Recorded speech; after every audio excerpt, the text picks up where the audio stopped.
ఏంటి సార్ ఈ false information ఏంటి, మిస్ఇన్ఫర్మేషన్ ఏంటి, మనం ఎక్కడున్నాం? సో ఐ థింక్ ఇవాళ ఇది మాట్లాడడానికి ఇది ఒక సరైన సమయం ఇది. ఎందుకంటే జస్ట్ ఒక 2 రోజుల క్రితమే మన మినిస్ట్రీ ఆఫ్ ఇన్ఫర్మేషన్ బ్రాడ్కాస్టింగ్ ప్రతి డిపార్ట్మెంట్కి, భారత ప్రభుత్వంలో ప్రతి డిపార్ట్మెంట్కి ఏం చెప్పారంటే, మీరు ఇప్పుడు క్విక్ రెస్పాన్స్ టీమ్ అనేది ప్రతి ఒక్కరు తయారు చేసుకోవాలి అన్నారు. రైట్? క్విక్ రెస్పాన్స్ టీమ్ అనేది దేనికి అంటే ఎసెన్షియల్లీ ఇట్లాంటి ఫేక్ న్యూస్, మిస్ఇన్ఫర్మేషన్ని కౌంటర్ చేయడానికి సోర్స్ నుంచి అక్కడి నుంచే చేయాలి. అది కూడా రూల్ ఏమంటుందంటే వితిన్ 2 hours మీకు ఇన్ఫర్మేషన్ వచ్చిన 2 గంటల లోపల మీరు ఇమ్మీడియట్గా మీరు ఆ మిస్ఇన్ఫర్మేషన్ని బ్రేక్ చేయాలి. రెండో ఆస్పెక్ట్ అది ఏమంటుందంటే ఆ ఇన్ఫర్మేషన్ బ్రేక్ చేయడానికి కూడా మీరు మల్టీ ప్లాట్ఫామ్ అంటే ఇన్స్టాగ్రామ్, యూట్యూబ్ దీంట్లో కూడా చేయాలి. దానిపైన మీమ్, వైరల్ కాంటెంట్ ద్వారా కూడా చేయండి అంటుంది. మామూలుగా కూడా చేయమందా, ఓపెన్గా చెప్పారు వాళ్ళు. సో మామూలుగా ఏమంటారు, ప్రెస్ రిలీజ్ చేసామండి, దాంట్లో ఎక్స్ప్లెయిన్ చేసామని అంటారు. ఇప్పుడు ఏమంటున్నారు, ప్రెస్ రిలీజ్ ఇవన్నీ కాదు, మీరు మీమ్స్ తయారు చేసి మీరు పుష్ చేయండి అన్నట్టు అంటున్నారు.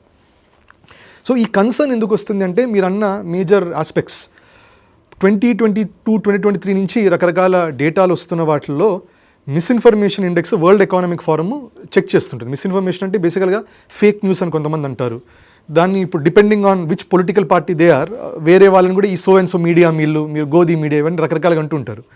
సో అదంతా ఎసెన్షియల్గా ఏంటంటే వాట్సాప్ యూనివర్సిటీ.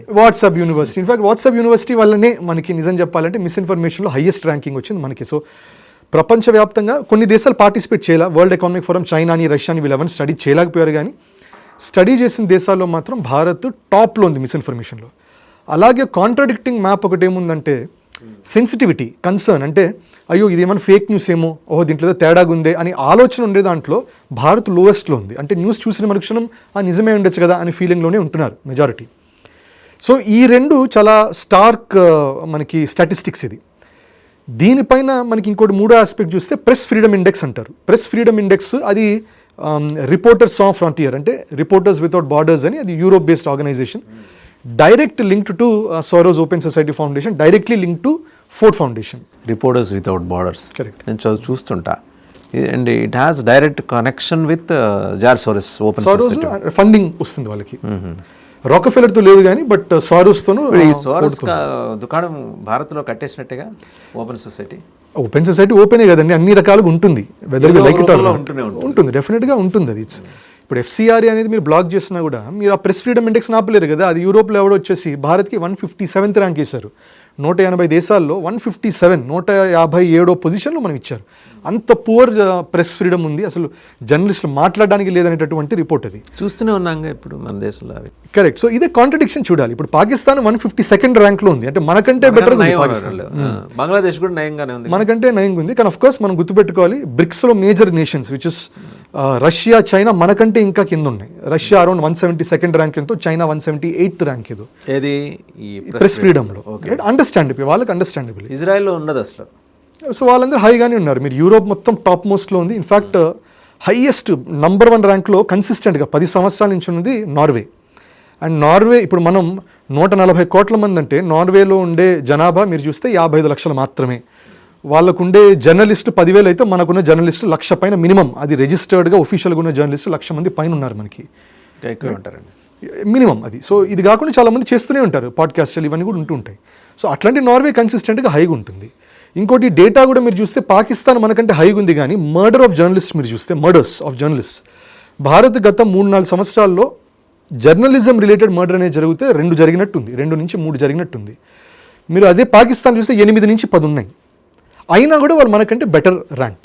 సో ఈ కాంట్రడిక్షన్ అనేది మనం ఇవాళ చూడాలి. అండ్ ఇది ఈ క్విక్ రెస్పాన్స్ బయటికి రావుగా ఇనుప కచ్చడాలు వెనకాల ఉంటుంది కదా. కరెక్ట్. అందుకనే చైనా ఓపెన్గా వాళ్ళు ఏమన్నారంటే మీరు 170th ర్యాంక్ ఇచ్చేసారు, చూడటానికి ఏం లేదు కాబట్టి యువర్ అమాంగ్ ద లోయెస్ట్ అన్నట్టు ముందు చెప్పేశారు వాళ్ళకి. సో ఇది ఒక ఇంపార్టెంట్ ఆస్పెక్ట్. ఎందుకు గమనించాలంటే మనకి మిస్ఇన్ఫర్మేషన్ చాలా హైగా ఉంది, ఫేక్ న్యూస్ చాలా హైగా ఉంది, కానీ ప్రెస్ ఫ్రీడమ్ లేదంటారు. రైట్. సో ఇది ఏం బేసిస్ మీద ప్రెస్ ఫ్రీడమ్ లేదంటే, ఒకటి మనం గమనిస్తే జర్నలిస్ట్కి మర్డర్లు అనేది మనం చూసాం గత కొన్ని సంవత్సరాల్లో 2 ఇన్స్టెన్స్లు, అది కూడా మేజర్ సిటీస్లో కావవి, which is also unfortunate. You have to agree it is unfortunate. కానీ అక్కడ మేజర్గా ఏమంటారే వాళ్ళు 2-3 పారామీటర్స్ ఉంటుంది. ఒక పారామీటర్ ఏంటి, ఇప్పుడు అదానీ గ్రూప్, ఇది ఎక్స్ప్లిసిట్గా అంది ఇది రిపోర్టర్స్ ఆన్ ఫ్రాంటియర్ వాళ్ళు, Adani group NDTV take over, దీనివల్ల ఒకటి ర్యాంకింగ్ తగ్గించారు. ఇంకోటి ఆప్ ఇండియా అని ఉంటుంది, ఎక్కువ శాతం కొంచెం నేషనలిస్టిక్ వాయిసెస్, ప్రో హిందుత్వ వాయిసెస్ వస్తాయి, వాళ్ళని ఫేక్ న్యూస్ కేటగిరీలో చాలా ఎక్స్ప్లిసిట్గా పెట్టేశారు. ఆప్ ఇండియా ఓపీఐఎన్డీఏ కరెక్ట్, అది ఓపెన్గా వాళ్ళు పెట్టారు, అది ఫేక్ న్యూస్ అని చెప్పి పెట్టేశారు అని వాళ్ళు చెప్పారు. దానివల్ల కూడా ఇవంతా ప్రాపగాండాను, మిస్ఇన్ఫర్మేషన్ వాళ్ళు చేస్తున్నారు అన్నట్టు అన్నారు.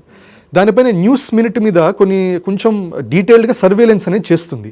ప్లస్ తెలిసిందే రీసెంట్గా న్యూస్ క్లిక్ అనే ఛానల్ డైరెక్ట్గా చైనీస్ ఫండింగ్ తీసుకొని చేస్తున్నారని తెలిసి వాళ్ళ మీద కొంతమంది మీద యాక్షన్ తీసుకోవడం జరిగింది.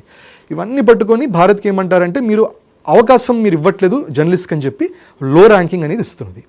కానీ మనం ఎసెన్షియల్గా మనం చూస్తే అప్పట్లో మీకు గుర్తుంటే కోవిడ్ అప్పుడు ఇట్లాగే ఎవరో ర్యాండమ్గా మిస్ఇన్ఫర్మేషన్ పెట్టి వాట్సాప్లో పాల్ఘర్ అనే ఏరియా మహారాష్ట్రలో ఎవరో కొంతమంది వస్తున్నారు, ఎవరో సాధులు లాంటి వాళ్ళు వస్తున్నారు, వాళ్ళు వచ్చి పిల్లలని కిడ్నాప్ చేసేసుకొని ఆర్గన్స్ తీసేసుకుంటున్నారు అన్నారు. నడి రోడ్డు మీద చంపేశారు వాళ్ళు. ఒక అతను దాంట్లో 70 ఏళ్ళు, ఒక అతను 35 ఏళ్ళు. వాళ్ళ గురువు గారిది వాళ్ళు ఫైనల్ రైట్స్ కోసం అటెండ్ అవుతుంటే వాళ్ళని చంపేశారు. ఇది ఒక మిస్ఇన్ఫర్మేషన్ బాగా స్ప్రెడ్ అయింది, లోకల్ సర్కిల్స్ స్ప్రెడ్ అయింది. అట్లాగే మీరు చూస్తే ఈ కాక్రోచ్ జనతా పార్టీ అప్పుడు కూడా రకరకాల న్యూస్లు రావడం, ఆర్మీ ఫుల్ ఫోర్స్లో వచ్చేస్తుందని చెప్పి ఒక న్యూస్ రావడం, ఈ ఇరాన్ వార్ జరుగుతుంటే ఎల్పిజి సిలిండర్ని అయిపోయాయి ఇంకా త్వరగా వెళ్ళిపోండి అని చెప్తే అందరూ ఇంకా రోడ్ల మీద చూస్తే ఈ ప్రతి ఎల్పిజి స్టోర్లో ఎల్పిజీలన్నీ హోర్డింగ్లు చేసేటాలు, పెట్రోల్ కన్జ్యూమ్ చేసేటాలు, ఇట్లాంటి మిస్ఇన్ఫర్మేషన్తో దెబ్బతీయడం. అట్లాగే నీట్ పేపర్ రిలేటెడ్ రకరకాల కొన్ని నిజాలు ఉన్నాయి, కొంచెం మిస్ఇన్ఫర్మేషన్ ఉంది. And most importantly operation Sindoor అప్పుడు చూసినప్పుడు ఓపెన్గా అన్నారు 6 రఫేలు పడేస్తామన్నారు, తర్వాత మన ట్రంప్ 10 రఫేలు పడేస్తాం అన్నట్టు అన్నారు. ఇప్పుడు మొన్ననే డిస్కవరీ ఛానల్లో ఆపరేషన్ సింధూర్ మీద డాక్యుమెంటరీలు అన్నారు మాది 36 ఏ స్క్వాడ్రన్లో 36 రఫేల్స్ ఉన్నాయో 36 మన దగ్గర సేఫ్గా ల్యాండ్ అయ్యాయి అన్నట్టు అని ఓపెన్గా అన్నారు. అంటే నథింగ్ హెస్ కొలాప్స్ అన్నట్టు అన్నారు.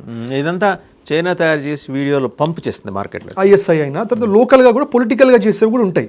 ఇప్పుడు 500 రూపాయలు కూడా త్వరలో అది డిమానిటైజ్ చేయబోతున్నారు, ఒక రూమర్ సర్క్యులేట్ అవుతుంది 500 రూపాయల నోట్లన్నీ తీసేస్తున్నారని, which is also disinformation. RBI కూడా క్లారిటీ ఇచ్చింది అట్లాంటిది ఏమీ లేదు అంది. సో ఇవన్నీ కౌంటర్ చేయడానికి ప్రభుత్వం కూడా ఏం చేసిందంటే ఒకవైపు ప్రెస్ ఫ్రీడమ్ లేదంటారు. అది ఎందుకంటున్నారంటే ఇప్పుడు మనకి ఐటీ యాక్ట్ అని ఉంది. ఐటీ యాక్ట్లో సెక్షన్ 69, సెక్షన్ 79 ఇవన్నీ ఏమంటాయంటే బేసికల్గా ఇట్లాంటి రాంగ్ ఇన్ఫర్మేషన్ ఉంటే వాళ్ళ మీద చర్య తీసుకోవచ్చు, లేకపోతే ఫేస్బుక్ ఇట్లాంటి వాళ్ళు అది డిలీట్ చేయాలి కంటెంట్ అనేది ఒక రూల్ ఉంది. ఇన్నాళ్ళు ఏంటంటే మీరు చూడాలి, ఇది మనకి డిస్ఇన్ఫర్మేషన్ ఫైట్ చేసే ప్రభుత్వం చేసే methods. First information broadcasting ministry చేయాలి. ఇన్ఫాక్ట్ మొన్న కూడా మనం మాట్లాడుకున్నాం, సిజేపీ ప్రొటెస్ట్ అప్పుడు అనుకున్నాం మోదీజీనే ఇన్స్టాగ్రామ్కి వచ్చి మేము యాక్ట్ చేస్తున్నాం దీని మీద అని చెప్పాల్సిన అవసరం రాకూడదు. ఐడియల్గా అది మినిస్ట్రీ ఆఫ్ ఇన్ఫర్మేషన్ బ్రాడ్కాస్టింగ్ లెవెల్లో సార్ట్ అవుట్